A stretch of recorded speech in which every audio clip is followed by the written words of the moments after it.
अब हम लोग पढ़ेंगे आज की क्लास में मुग़ल काल के बारे में, क्योंकि हमारा पिछला जो दिल्ली सल्तनत ख़त्म हो गया था उसके बाद आता है मुग़ल सल्तनत। तो मुग़ल सल्तनत के पहले क्लास में जल्दी से आप लोग ये देख लीजिए कि कौन कौन कब कब शासन करता है। देखिए, मुग़ल काल को दो भागों में बांटा जाता है। कितने भागों में बांटा जाता है?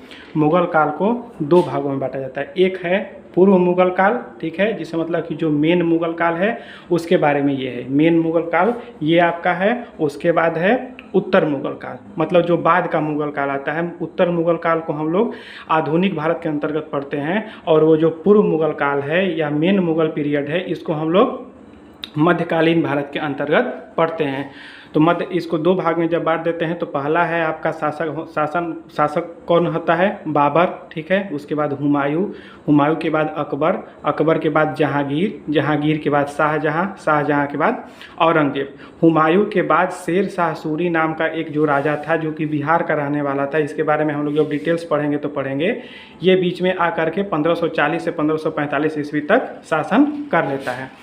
वहीं उत्तर मुग़ल काल के बारे में हम लोग जब देखते हैं तो इसमें कई शासक आते हैं जो छोटे छोटे शासक होते हैं। क्योंकि इस समय 1707 के समय, इसी समय जहांगीर के समय में 1600 के ईस्वी के समय ही आपका अंग्रेज़ों का भारत में आगमन हो चुका था, ठीक। तो यहाँ पे इन लोगों का बहुत ज़्यादा मतलब था नहीं, ये लोग केवल नाम मात्र के लिए वहाँ पे बैठे हुए थे।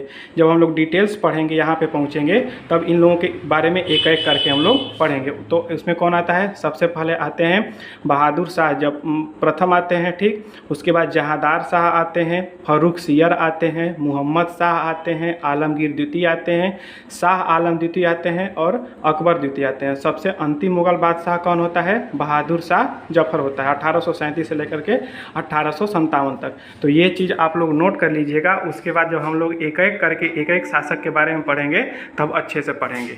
ये आपका इनका सन हो गया,